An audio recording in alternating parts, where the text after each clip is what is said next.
and we're going to be answering all your questions that you guys have had in the 2 previous videos that I've made. There's a lot of you guys that dropped comments on there. I appreciate you guys. That means a lot. And a lot of you guys that liked the video, and I appreciate you. And everybody that just viewed it, we really, really do appreciate it. But today we're going to do a question and answer style, just answering your questions that you guys dropped in the comment section. So we're going to just jump right into it. And if you have any other questions, please go ahead and drop it. I do want you guys to know that I do really care for those people that are engaged and are asking questions, and to show our appreciation, my appreciation. I wanted to do this video where I'm actually answering your guys' questions in a video format. I hope you guys like it, and if you have additional questions, go ahead and fire away. So I have Angel here today, who's going to be helping me out, helping me out with this question and answer style. She's going to be asking me the questions directly from the comment section, so the questions that you've all posted, and I'll be giving you guys my answers. So this way I can give you maybe a little bit more of an in-depth answer than a comment. So let's roll. Okay, what kind of drug test do they do? Urine or your hair? What kind of drug test do they do? Urine or hair test? What drugs do they test you for? So they do a urinalysis, so a pee test. So they test you. They do a pee test, and I think somebody also asked if they're like watching over you or something like that. And the answer to that is yes, they are watching you, but they're not like, peeping right there. So you have somebody in the bathroom with you. It's like one of these big bathrooms, and somebody's in there with you. At least for the males, somebody's in there with you, and you do your PPE test, and then once you're done, you give it to them, and they handle the rest. So yes, pee test. Why did they take so much? And I thought it was set pay while training. I didn't know they tax you on it. Yeah, so in training pay, it is a set pay, but that set pay that they promote is the gross pay. So I believe during training I was getting paid $725 because I have my hazmat. If you don't have your hazmat, I think it's $700. But it is gross pay, so you're going to get taxed on that depending on whatever your taxes is and the state that you live in, and whatever tax rate that you've selected. But you do get taxed on that. It is the gross amount that they're telling you that you're going to get paid. And mine was $725. And most people is $700 for during that 4 or 5 weeks of training. Next question. If not on an account, will you still get miles? If you're not on that account, will you still get miles? I think they're referring to the Estes account, because I mentioned the Estes account quite frequently, because that's the account that I drive in. And my answer to that is yes, because prior to being on the Estes account, I was on a normal account, and we were still getting the miles. And I have a couple friends that were not on Estes account, and they were still making decent miles, But the one thing I will say, the difference between being on the Estes Wildcat account and being on the normal account is that under the normal account, when freights are slow, those accounts really do take a hit, because they depend on the market. Whereas if you're on the Estes account, it's a dedicated, well, not a dedicated account, but it's an engineered lane, meaning they have a deal between them and Estes. And since you're only hauling Estes freight, as long as Estes has freight, you're going to be busy, and Estes always has freight. So that's one of the benefits that I loved about it, was that we didn't really spend too much time waiting around at the yard or getting loaded or anything like that. Our loads were always ready. Every now and then, like very, very rarely, we ran into situations where we had to wait for them to get up to set up our load. But for the most part, we were just in and out, and that is what enabled us to be able to get over 6,000 miles in a week. The road test in Chattanooga, is that hard? The road test in Chat, is it hard? No, the road test is pretty easy. I mean, if my memory serves me right, we went and did like a 3-mile route. That was pretty much it. They just see how you do your turns. They see how your brake control, if you're paying attention to the signs, your overall awareness. To be honest, it's really not that hard. I wouldn't really be too worried about it if I were you. If you were able to get your CDL, then you'll be completely fine doing the road test at Chattanooga with Covenant. Will they help you get your hazmat? Well, help you, yes. And I don't know what you mean by helping you, but they do emphasize hazmat a lot. I mean, they want you to get your hazmat. They will reimburse you for your hazmat fees that you go, the fees that you pay, and obviously that all depends on the state that you live in. But they'll reimburse you for all that. They provide you with all the testing materials, like they provide you with videos and trainings that you can partake in to help you learn the information that you need to be able to go past the hazmat test. But other than that, I mean, that's all they can do as far as taking the test. You have to sit there and take the test yourself, but they do help with giving you the materials that you need. And on top of that, I will say what I did, and anybody can do as well. You don't necessarily have to be with Covenant. You can just go on YouTube and type CDL Hazmat Test, and then type your state. So I live in Arizona, so mine was CDL Hazmat Test for Arizona. And there's videos on there that have all the hazmat questions, questions and answers that you can just play and listen to while you're driving in a car or whatever it is that you're doing. And that's what I did, and I just listened to all that, and I was able to pass my hazmat test, and pretty much I got all my endorsements. So, and I did just pretty much use that same method to get all my endorsements. So, to answer the original question, yes, they provide you materials to help you with the test. So that would be yes. What type of test do you do for the backing portion? Is it just both the L and straight back only, or they add those two with switching lanes? You don't do any switching lanes. It's primarily L, the L or alley dock backing. To my knowledge, yeah, I don't even recall doing a straight back.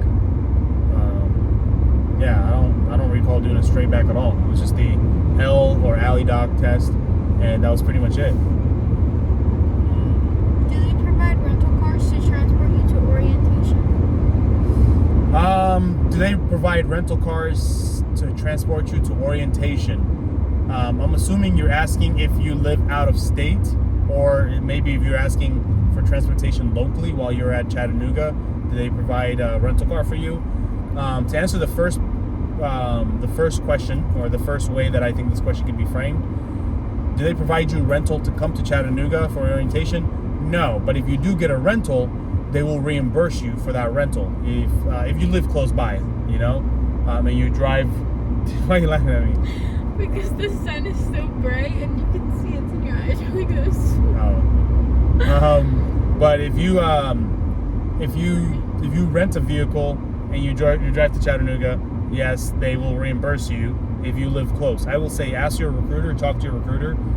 If you end up going with Covenant, they will be able to break that down to you better. Now, while you're at Covenant, while you're at Chattanooga, and you come down for orientation, because they do fly you in if you live far, because I was flown in from Arizona. They don't provide you with rentals to travel around while you're there, but they do have a shuttle bus that will get you like point A to point B and get you around. They have a Walmart and a couple of different shopping centers and restaurants around the area, and a shuttle that'll get you through those places, and then as well as the terminal, but not a rental car that you can go rent and then get around while you're there. So I hope that answers that. Okay. For those who had to wait for the trainer, did they have to go back home, or did Covenant let them house in their facility while they waited? I'm trying to figure out if I should end my lease before my training or keep it to have something to come back to during delays like the one you mentioned. Great question. During training, if you're waiting for your trainer and it's taking a while, do they provide you housing or do they send you back home? They do provide housing. They have these little hotels that they have these Covenant, we call it the Covenant Hotel, where they board you there. If those aren't available or if those are full, then they will send you to Days Inn, or a couple of the other hotels are around the terminal, near the terminal. But yes, they do provide you for a place to stay while you're waiting for your trainer. So if you were to terminate your lease in this situation, I wouldn't really be too worried, because they do provide you housing.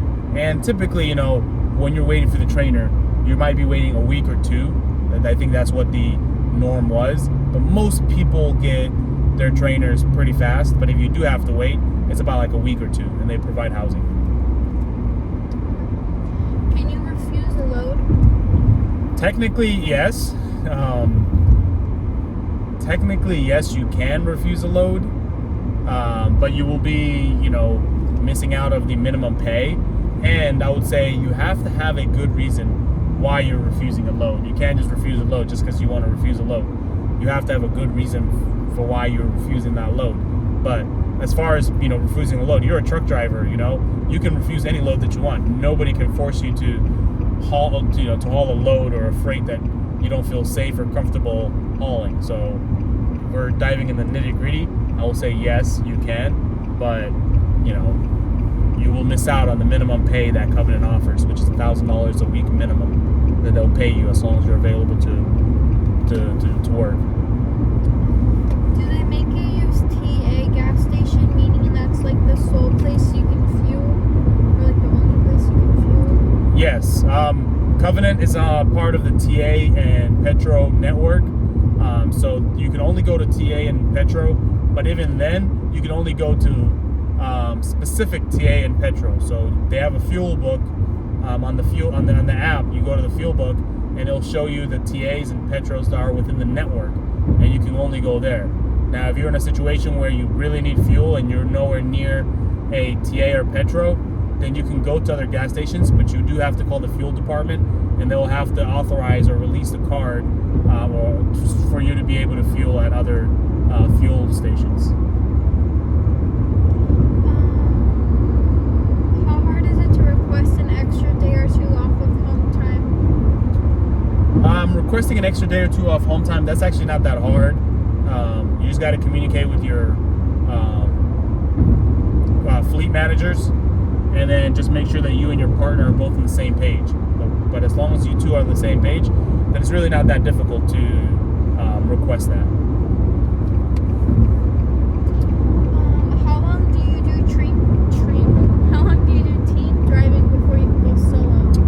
How long do you do team driving before you can go solo? Covenant is primarily a team driving company, but they do have solo positions, but they're not like their main thing. So I would say if you're going with Covenant, the very first thing that I would advise you from is don't go with Covenant with the ideas or with the hopes that you're gonna be a solo driver, because you're pretty much signing yourself up for failure right out of the get-go.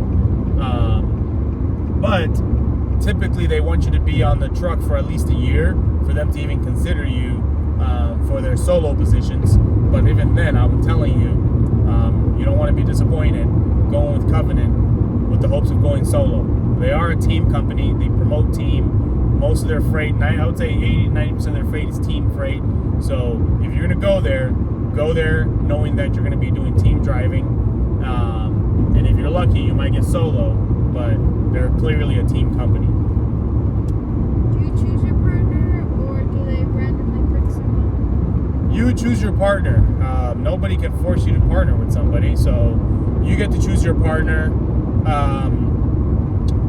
I will say, they do try to do their best they can to try to match you with the right person, but I highly, highly, highly recommend coming to your orientation or coming to Covenant altogether with a partner you've already pre-chose, or somebody or however you rearrange that. But if you come with your partner already, that is probably obviously the best way to go. But if you don't have somebody to drive with right out of the get-go, they do try to match you up with somebody. Maybe you meet somebody during your orientation that you want to partner with, and they hold meetings every day, where everybody meets at this room at the terminal, and people that are really looking for partners, and they're trying to find somebody that they can partner with.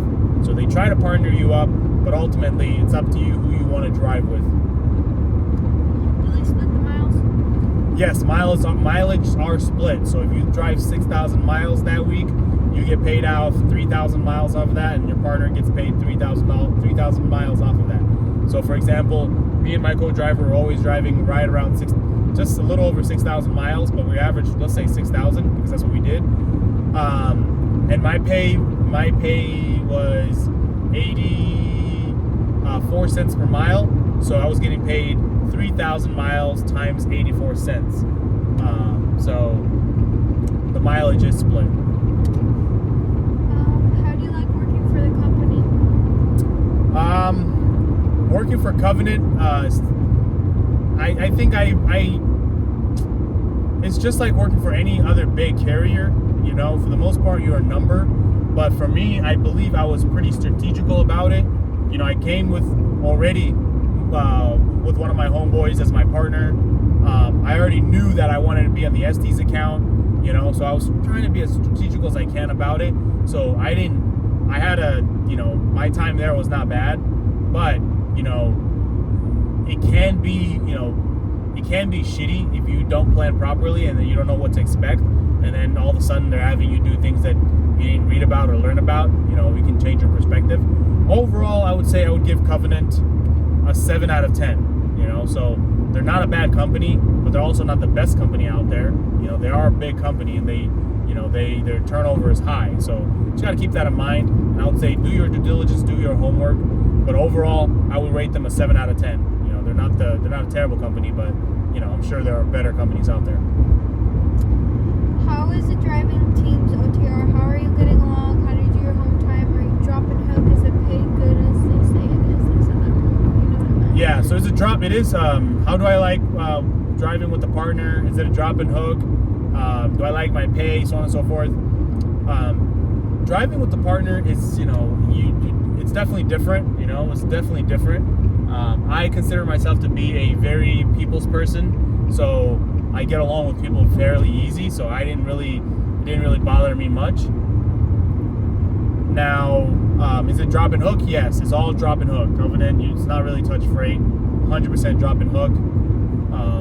As far as my pay goes, I mean, I think I was getting paid really well for especially being first year CDL driver and, you know, essentially no commercial driving experience other than military driving experience.